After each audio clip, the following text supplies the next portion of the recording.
Quero continuar falando da série que a gente vem compartilhando aqui na igreja, uma série chamada O Evangelho, essa boa notícia transformadora, essa boa notícia de salvação.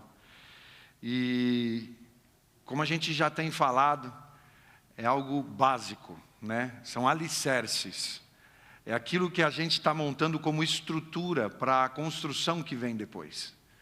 É algo que a gente precisa entender desde o primeiro momento, principalmente dentro da dinâmica de vida que nós temos hoje em dia. Nossa geração é uma geração muito baseada no desenvolvimento, no desempenho pessoal, né? É aquilo que eu posso, é aquilo que eu consigo, é aquilo que eu sei. Mas no reino de Deus a coisa funciona de uma maneira invertida. Jesus Cristo vem e aparentemente ele está perdendo tudo, mas ele vence entregando tudo que ele tem. É o rei que se esvaziou, que se entregou, que se fez homem, que se sacrificou para que nós pudéssemos ter vida. Mas nesse sacrifício dele, nós recebemos uma nova oportunidade. Nós temos a chance de vivermos algo que nós jamais alcançaríamos sozinhos. Quando o homem tentou, fazer as coisas sozinho, o que ele fez foi se complicar, ele pecou, ele foi egoísta, ele se afastou daquilo que Deus tinha para ele. E nos colocou numa situação muito difícil, porque afastados de Deus, nós não temos possibilidade. Afastados de Deus, nós não temos chance. Afastados de Deus, nós não temos vida. E então Jesus vem e se entrega. Jesus vem e se sacrifica, e esse sacrifício dele naquela cruz muda a minha história, muda a minha existência, muda a tua existência hoje. E vamos voltar para o nosso texto base que a gente já vem usando os 3 últimos domingos, Romanos 1, os versículos 16 e 17. Quando terminar essa série, quero que você tenha esses versos de memória. Romanos 1, 16 e 17, Paulo está falando o seguinte, do motivo dessa carta de Romanos, que é uma riqueza. Ele está escrevendo o seguinte: não me envergonho do Evangelho, porque é o poder de Deus para a salvação de todo aquele que crê, primeiro do judeu, depois do grego, porque no Evangelho é revelada a justiça de Deus, uma justiça que do princípio ao fim é pela fé, como está escrito: o justo viverá pela fé. E é disso que a gente está falando. O Evangelho é a base, o Evangelho é o que tem a capacidade de suportar tudo aquilo que nós precisamos ser, viver, experimentar dentro de uma igreja. Infelizmente, muitos lugares foram se perdendo, muitas pessoas foram invertendo isso, muitas pessoas foram se colocando num lugar onde elas não deveriam estar, ocupando uma posição que elas não deveriam ocupar.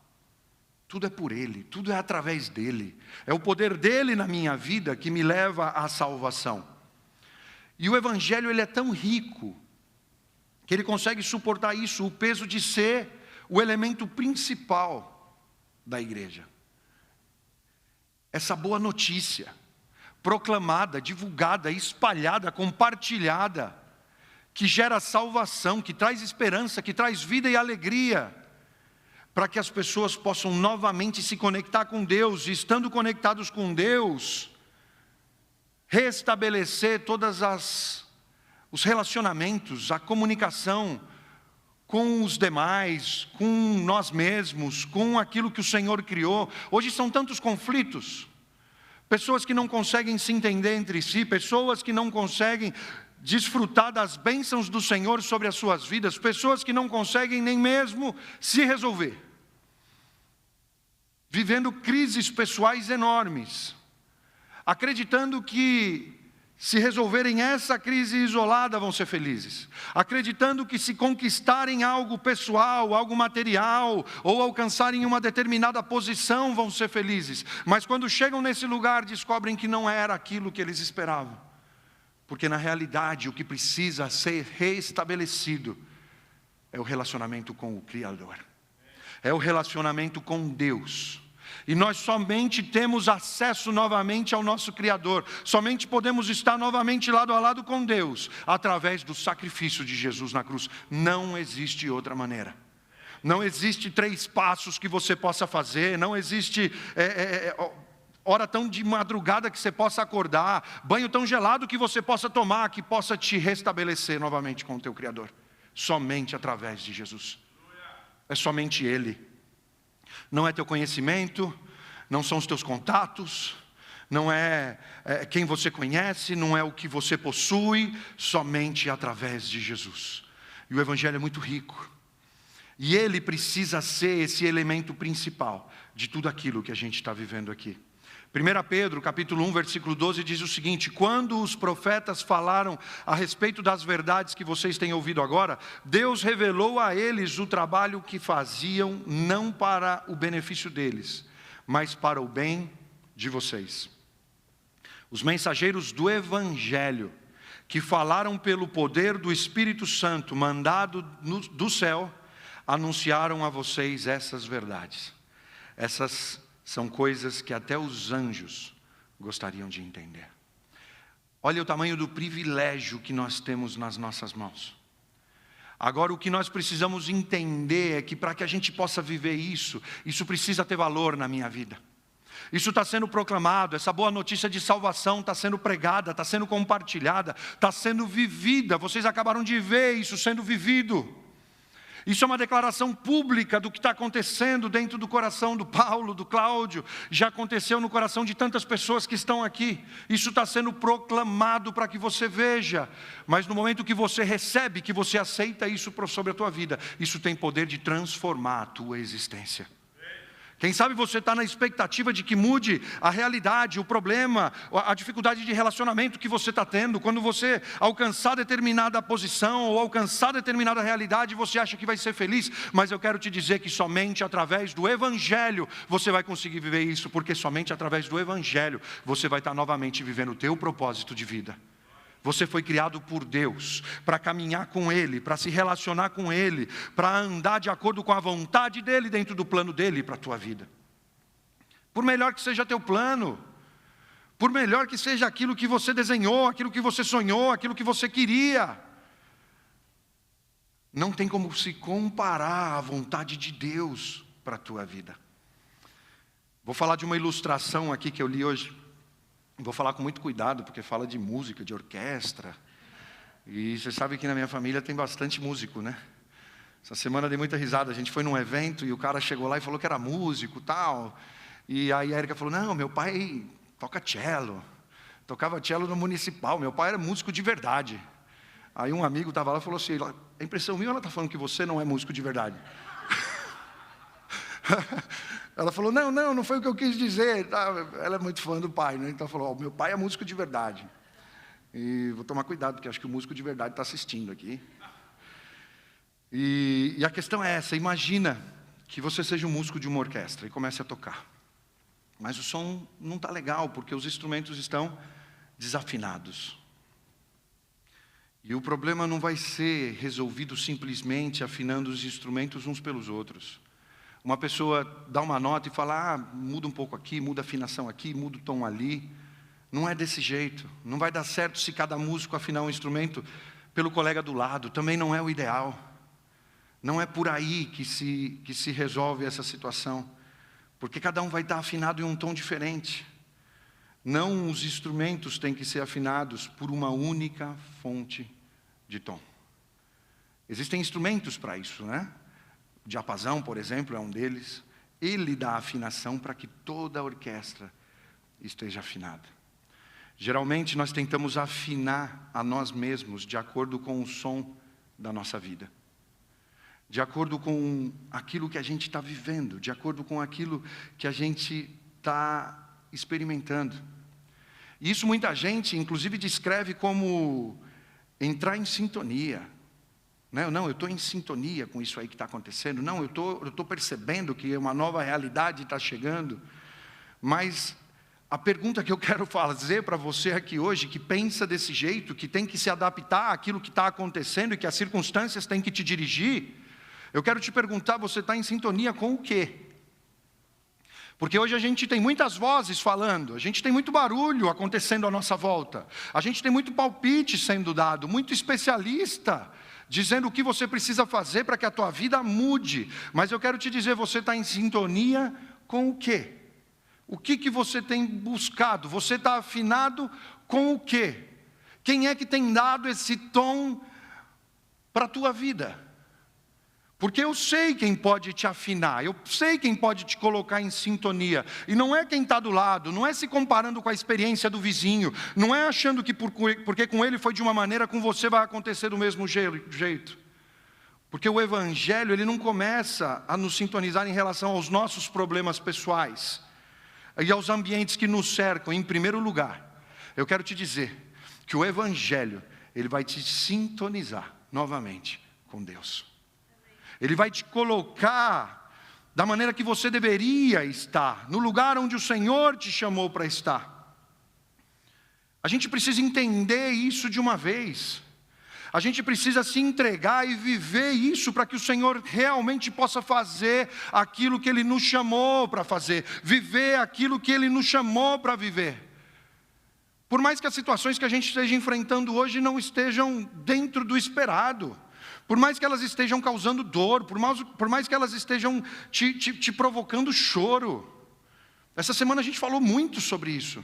E eu compartilhei com algumas pessoas situações de muita dor que nós vivemos, de muita tristeza que nós vivemos, mas que nos prepararam para o que nós estamos vivendo agora.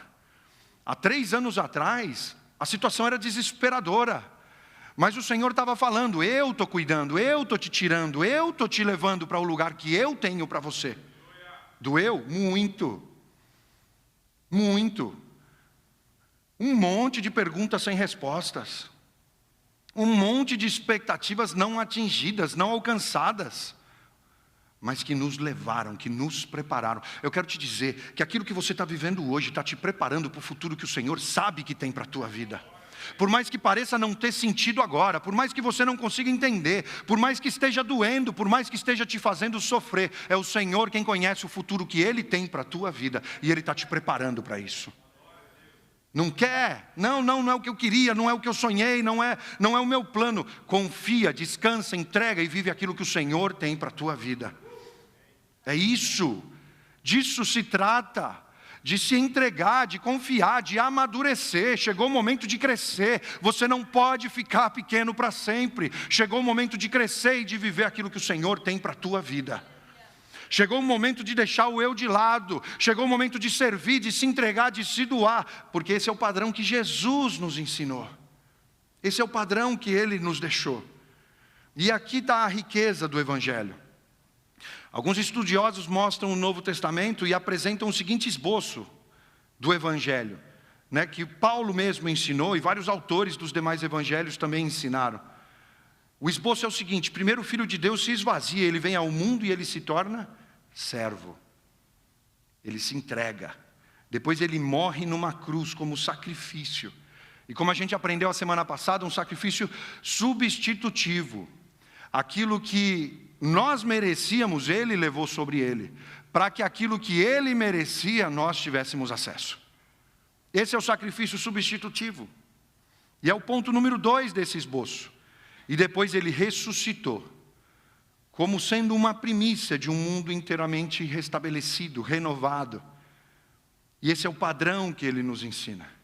E em cada uma dessas 3 verdades que nós vemos aqui dentro desse esboço, nós podemos desenvolver algo para mostrar o quão infinito são as implicações do Evangelho nas nossas vidas, do quanto isso pode nos alcançar, de quanto isso pode nos transformar, de o quanto isso pode nos impactar. E nesse primeiro ponto, quando eu vejo o Filho de Deus vindo, encarnando, se fazendo homem, eu vejo aqui algo que eu chamo de o aspecto de cima para baixo do Evangelho. Visto que Jesus foi rei e se tornou servo, vemos que existe essa inversão de valores no reino de Deus. É algo totalmente diferente do que o mundo vive hoje, porque no reino de Deus, os pobres, os sofridos, os perseguidos, eles estão acima. Eles vêm primeiro do que os reconhecidos, do que os satisfeitos, do que aqueles que estão em destaque. Os primeiros serão os últimos. Por que a coisa acontece desse jeito? E essa é uma inversão que nós vemos, né? A resposta para essa pergunta do porquê é desse jeito, que essa é uma inversão, é uma forma de imitar o padrão da salvação de Jesus. E onde que eu vejo isso? Em Filipenses 2, a partir do verso 1, quando ele diz o seguinte: por estarem unidos com Cristo, vocês são fortes, o amor dele os anima, e vocês participam do Espírito de Deus, e também são bondosos e misericordiosos uns com os outros. Você se identifica aí? Se não se identifica, vai pensando, vai orando, vai pedindo. Então peço que me deem a grande satisfação de viverem em harmonia, tendo um mesmo amor e sendo unidos de alma e mente. Não façam nada por interesse pessoal ou por desejos tolos de receber elogios, mas sejam humildes e considerem os outros superiores a vocês mesmos. Que ninguém procure somente os seus próprios interesses, mas também os dos outros. Tenham entre vocês o mesmo modo de pensar que Cristo Jesus tinha. Ele tinha a natureza de Deus, mas não tentou ficar igual a Deus. Pelo contrário, ele abriu mão de tudo o que era seu e tomou a natureza de servo, tornando-se assim igual aos seres humanos.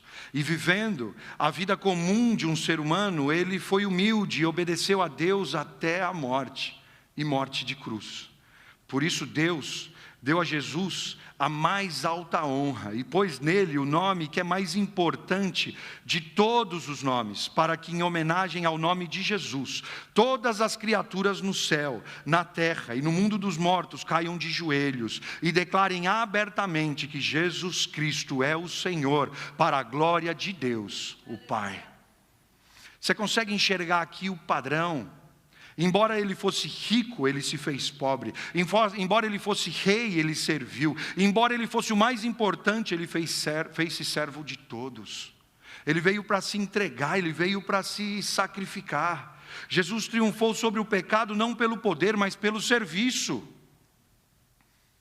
Um serviço sacrificial, entregando a própria vida para que nós pudéssemos estar novamente em contato com o nosso Deus. Ele venceu ao perder tudo. O mundo olha e fala, mas não faz sentido, como pode o Filho de Deus? Não o receberam por causa disso, porque veio humilde, porque veio pequeno, porque isso é totalmente oposto ao que o mundo pensa. O mundo valoriza o poder, valoriza o reconhecimento, a riqueza, o status. Então vem o Evangelho e cria um novo tipo de comunidade. Cria uma nova família que serve, que se preocupa, que se doa, que não está preocupado somente comigo mesmo. Eu não estou preocupado só com o que eu posso conseguir, onde eu posso chegar, mas eu estou preocupado com o irmão que está do meu lado. Se ele está com as necessidades atendidas, se ele precisa de alguma coisa. Por isso o Senhor se move nos nossos corações. E num culto de missões como o de hoje, a gente pode compartilhar o que está sendo feito num lugar tão pequenininho lá no Nordeste do Brasil. É incrível, cada vez que eu recebo as fotos, os vídeos que a irmã Ana manda, eu falo, poxa, não pode ser, que é o mesmo mundo que eu estou vivendo. Não pode ser que isso está acontecendo ainda, em pleno 2021. E a gente não pode ficar indiferente, a gente não pode ficar parado. A gente está falando lá de longe, mas aqui mesmo, onde a gente está. Já fizemos ações distribuindo comidas e itens de necessidade em lugares aqui, a 15, 20 minutos de onde a gente mora. E a gente não pode ficar fazendo vista grossa, a gente não pode ficar olhando para o outro lado, fazendo de conta que não tem nada acontecendo. Eu já falei aqui para vocês e já compartilhei o quão poderoso é o poder do servir. O quão poderoso é o poder de deixar o eu de lado e fazer aquilo que o Senhor está te dando a oportunidade de fazer hoje. Às vezes você está aí fazendo perguntas, não está entendendo por que tem determinadas pessoas ao teu lado, e eu quero te dizer que existe um propósito nisso, e o propósito é transformação, crescimento, fortalecimento. Você não pode continuar sendo do mesmo jeito. O Senhor nos desafia, Ele nos leva a lugares onde realmente nós temos que, pela fé, descer do barco e caminhar sobre as águas com Ele, porque Ele está nos convidando para fazer isso. Já falei algumas vezes no dia que eu tive que sair daqui e ir para uma cidade aqui próxima, onde o Senhor me mandou lá para trabalhar, quanta pena eu tinha de mim, como eu me achava coitado, como eu falava, poxa, tem que ir, né? Foi onde o Senhor abriu, é a vontade dEle, então... E aí minhas discussões com Deus, poxa, eu não posso fazer o que eu quero? Não posso viver meu sonho? Estava tão feliz fazendo o que eu fazia, por que o Senhor tem que me obrigar a fazer aquilo que o Senhor quer que eu faça?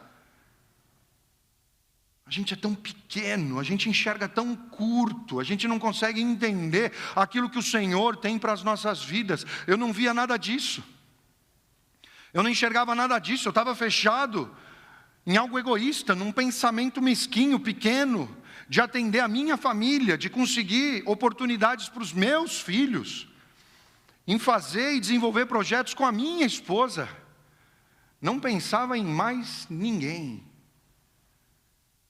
E não era o que o Senhor tinha.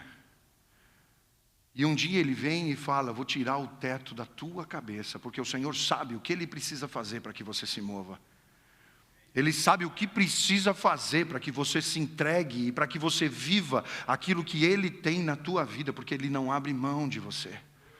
O plano dele é melhor, a vontade dele é perfeita, aquilo que ele tem vai te encher, vai te fazer pleno, porque essa é a vontade do Senhor para as nossas vidas. E aí nós vemos que o Senhor vai e se entrega naquela cruz como sacrifício, e aí entra esse segundo aspecto, que é um aspecto que eu vejo a gente vivendo aqui, em muitas situações. É o aspecto que eu chamo de dentro para fora do Evangelho. Existiam umas figuras chamadas fariseus, que normalmente eles ressaltavam os aspectos externos da aliança. Eram marcos delimitadores, coisas que as pessoas podiam ver que eles faziam, né? Por exemplo, o sábado, que eles tinham que parar, não podiam fazer nada no sábado, não tinha, até hoje isso acontece. A circuncisão, a Torá e outros, né? Eles primavam isso. Essa era o que era importante para eles, o que as pessoas podiam ver. E não um coração e uma vida regenerada. E não um coração tocado, transformado pelo Senhor. Por isso eu falo de dentro para fora, porque o que importa de verdade é quando o Senhor começa a trabalhar dentro de você. Quando Ele começa a te regenerar, quando Ele começa a te transformar a tal ponto de nem você se reconhecer. Às vezes eu vou conversar com algumas pessoas e elas falam: pastor, eu não sei por que eu estou te falando isso aqui. Não sei por que eu estou tomando essa atitude, não sei por que eu estou dando esse passo. Porque começou algo aí dentro de você que está transformando tudo. É o aspecto de dentro para fora. Lucas 11:39 diz o seguinte: então o Senhor disse a eles: vocês, fariseus, lavam o copo e o prato por fora, mas por dentro vocês estão cheios de violência e de maldade. Seus tolos. A gente fala até suavezinho, bonitinho, né? Os seus tolos. Quem fez o lado de fora não é o mesmo que fez o lado de dentro? A gente se engana, achando que porque está preocupado com aquilo que as pessoas podem ver, com aquilo que vai aparecer, com aquilo que vai ser publicado, a gente já está fazendo tudo o que precisa ser feito. Ou como a gente aprendeu a semana passada, porque a gente está fazendo aquilo que nos ensinaram, né? Não, eu sou bom, não sou muito de viver aquilo que Deus tem para mim, mas eu sou bom, eu sou honesto, sou trabalhador, eu sou generoso. E a gente se esquece que nós fomos criados para relacionamento, e tudo que nós somos, tudo que nós temos, nós devemos a Ele, e não existe a possibilidade de sermos justificados pela nossa bondade, mas sim nós temos que caminhar lado a lado com o nosso Pai. Portanto, deem aos pobres o que está dentro dos seus copos e pratos, e assim tudo ficará limpo dentro de vocês. E mais uma vez, por que tem que ser assim? E a resposta é: Jesus tomou nosso lugar na cruz, conquistou a salvação por todos nós. E sabe como é que nós recebemos essa salvação? É de graça. Você tem que receber isso como um presente. Não é o que você merece. Não é o que você fez para receber isso aqui. É um presente. Por isso que a gente chama de salvação pela graça. Você não merecia. Se a gente for falar aqui, a gente já falou nas mensagens anteriores, o que a gente merecia. Era condenação, era perdição. Mas o Senhor nos salvou pela graça. Ele nos deu, obrigado Dani, Ele nos deu esse presente. A religião ensina algo diferente. E muita gente se baseia na religião. Ela ensina que se a gente realizar boas obras, se a gente seguir padrões morais no nosso comportamento, naquilo que as pessoas estão vendo, Deus vai entrar no meu coração, Ele vai me abençoar, Ele vai me salvar. Ou seja, se eu for obediente, Deus vai me amar, vai me aceitar. Tudo é muito eu consigo, eu faço, eu sou bom. E a questão aqui que a gente está tentando passar, que a gente está tentando entender, e mais importante de tudo, que a gente está tentando viver, é que o Evangelho é o oposto disso. Se você está indo por esse caminho, tentando achar bondade em você, tentando conquistar o Senhor pelo teu comportamento, eu quero te falar que você está indo na contramão. É o oposto. Sabe como é que funciona o Evangelho? Se eu creio de todo o coração que Deus já me aceitou, e que Ele me ama a tal ponto de entregar o seu único filho, eu entendo que isso é pela graça. Então eu posso começar a obedecer, eu começo a servir, não porque eu tenho o quê, não porque eu sou obrigado, mas isso vem em decorrência de alegria e gratidão, porque o meu estado anterior era de dar pena.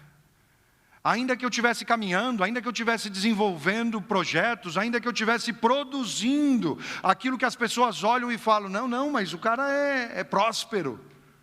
Já falei isso aqui algumas vezes e parece forte, mas é isso. Quando a gente permite que o pecado tenha poder sobre as nossas vidas, ainda que a gente pareça bonitinho, pareça arrumado, a gente está morto. Diante de Deus a gente está morto, porque o pecado nos afasta de Deus. Por isso eu quero te dizer que você viva esse aspecto de dentro para fora. E eu vejo muito isso acontecendo aqui. E o quanto isso me alegra, o quanto isso me emociona. Já contei alguns testemunhos aqui de coisas que a gente viveu desde que a igreja começou. Coisas que eu falava, não, sou eu que tenho que ir lá e mudar. Sou eu que tenho que falar para eles que isso não pode ser assim, que isso é inaceitável. E que se eu tivesse feito isso naquele momento, eu teria afastado as pessoas. Por isso a gente fala algo tão simples. Senhor, não me deixa atrapalhar. Não me deixa achando que com as minhas boas intenções eu vou conseguir mudar as pessoas. Não me deixa achando que com a minha estratégia eu vou fazer com que eles vivam algo diferente. Que no tempo que eu planejei eles vão se entregar e eles vão se batizar e eles vão viver algo diferente. É pela graça, é o Evangelho, é a boa notícia que vem da cruz do Calvário que transforma vidas. É a boa notícia que vem da cruz do Calvário que gera salvação. A religião é de fora para dentro. A religião é imposição. A religião é isso, são esses limites. Aqui você faz, aqui você não faz, aqui você entra, aqui você não entra. Isso você fala, isso você não fala.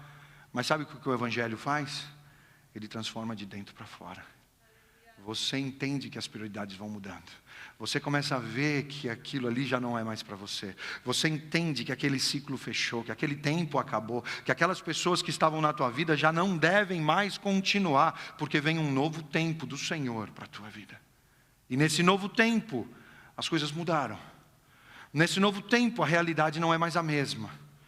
Nós somente podemos ser justificados pela graça. Nós somente podemos viver aquilo que o Senhor tem pela graça. Não são obras. Nós somos belos e justos aos olhos de Deus pela obra de Cristo na cruz. Ele te amou, Ele te aceita. Aí você fala, não, mas meu passado me condena. O que eu fiz é grave. Você não tem ideia do que você está falando.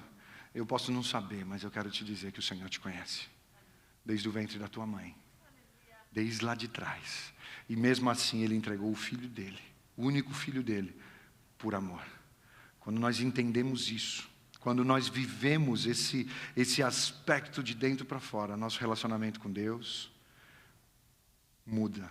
Com nós mesmos muda. Com os demais é transformado totalmente. É isso que o Senhor nos chama a viver hoje. É isso que o Evangelho tem poder para nos levar a viver hoje. E eu quero te convidar para que a gente possa experimentar isso juntos. Para que a gente possa continuar se aprofundando naquilo que o Senhor tem nos trazido, para aquilo que Ele tem nos mostrado hoje, aqui nesse lugar. Em nome de Jesus. Em nome de Jesus. Para de se limitar por causa das tuas condições. Para de se afastar por causa da tua realidade. É Ele quem faz. É Ele quem chama. É Ele quem capacita. É Ele quem está tocando corações. É Ele quem está usando a tua vida, a tua experiência, as tuas histórias, o teu testemunho para tocar a vida de outros. Assim, eu te convido para que você se entregue ainda mais, para que você viva ainda mais aquilo que o Senhor tem na tua vida. Porque o Senhor te conhece, Ele te chamou, Ele te escolheu e Ele vai te usar. Existe ainda um último aspecto, que é o aspecto que eu chamo de frente para trás, do Evangelho. Jesus morreu e ressuscitou, mas nós ainda não. Ele inaugurou esse reino de Deus, mas o reino de Deus não está totalmente presente. Ele veio, Ele começou essa obra, e essa obra vai acontecer em 2 estágios. Primeiro, Ele nos salvou do castigo do pecado, Ele nos reconectou com o Criador, Ele nos colocou novamente na presença do Senhor, nos deu acesso à presença do Senhor através do sacrifício dEle na cruz. Ele nos deu a presença do Espírito Santo. Ele falou, eu vou, mas vou enviar o Consolador. Ele vai estar com vocês. Eu estava limitado por esse corpo físico. Eu não podia estar com vocês, mas o Espírito Santo, Ele vai estar dentro. Vocês já não vão mais estar sozinhos. Vocês vão estar sendo cuidados, dirigidos, amparados, inspirados por Ele. Além de nos dar a garantia de que Ele vai voltar. De que Ele vai retornar. E no fim dos tempos, Ele vai completar o que Ele começou. Essa obra de redenção, onde nós estaremos para sempre com o nosso Pai. Hoje nós vemos que muitos cristãos vivem à luz dessa realidade futura. Não é a esperança do que vai acontecer. A gente evangeliza, a gente transmite esse evangelho, como a gente está aprendendo aqui. A gente declara essas boas notícias de salvação, poderosas para a transformação. A gente vive baseado nisso, sempre se preparando para um dia do julgamento. Não, mas vai ser lá na frente, isso vai acontecer. Nós também ajudamos os pobres, lutamos por justiça, porque nós sabemos que essa é a vontade de Deus. É isso que a gente muitas vezes está olhando, é isso que muitas vezes a gente está vivendo. Sabemos que lá no fim Ele vai destruir toda a opressão, ensinamos quem é Cristo. Nós integramos isso na nossa fé, na nossa vida cotidiana, na nossa carreira, para que nós nos transformemos em transformadores de cultura, trabalhando para o desenvolvimento humano, para o bem comum, para que as pessoas estejam bem, para que as pessoas estejam à vontade. Mas muitos de nós vivemos esse aspecto do já começou, já iniciou, mas ainda não terminou, ainda não concluiu, ainda falta alguma coisa, ainda preciso de algo mais. Quando isso acontecer, eu vou viver na plenitude aquilo que o Senhor tem para a minha vida. Esse aspecto do já, mas não ainda, precisa começar a perder força aqui no nosso meio. Esse aspecto do que o reino de Deus nos afasta daquilo que Deus realmente nos criou para viver. Eu quero que vocês realmente possam se entregar e viver o que o Senhor tem para a vida de vocês, para que nós possamos ser efetivos nesse chamado que o Senhor nos chama a cumprir. Sempre pensamos que no dia em que alcançamos o que nós acreditamos ser necessário em nossas vidas, então nós poderemos viver plenamente o plano de Deus. Então nós vamos poder viver plenamente aquilo que o Senhor nos chamou e aquilo que Ele nos criou. Mas eu quero te falar que tudo o que você precisa já está em você, já está ao teu alcance. Hoje o que você precisa é entrar em ação, é se levantar e começar a fazer aquilo que o Senhor te chamou para viver. Para que você possa levar essa transformação, para que isso não fique somente em você, para que isso seja espalhado, para que isso seja compartilhado, para que isso seja dividido. A igreja que realmente atende essas implicações desse evangelho bíblico, de compartilhar a vida que foi compartilhada naquela cruz, que foi ganha, que foi conquistada naquela cruz, permitindo que a palavra de Cristo habite de uma maneira rica nela, ela vai parecer uma igreja diferente, uma igreja em comum, que alcança, que evangeliza, que transforma, que serve, que se doa. E eu vejo isso em Colossenses 3,16, que a mensagem de Cristo, com toda a sua riqueza, viva no coração de vocês. Ensinem e instruam uns aos outros com toda a sabedoria. Cantem salmos, hinos e canções espirituais. Louvem a Deus com gratidão no coração. Que essa mensagem de Cristo, com toda a sua riqueza, viva no coração de vocês. Não é só no tempo que você está aqui, não é só nas horas que você está servindo, não são só nos TDVs, não são só nas reuniões do Vira Coffee ou do Vira Man, ou no que você tiver envolvido, mas que a mensagem de Cristo, com toda a riqueza, viva, que ela viva no coração de vocês, em tudo que vocês são, em tudo que vocês fazem, em tudo que vocês se envolvam, e que as pessoas possam ser afetadas, ser impactadas, ser alcançadas por essa mensagem viva dentro do coração de cada um de vocês.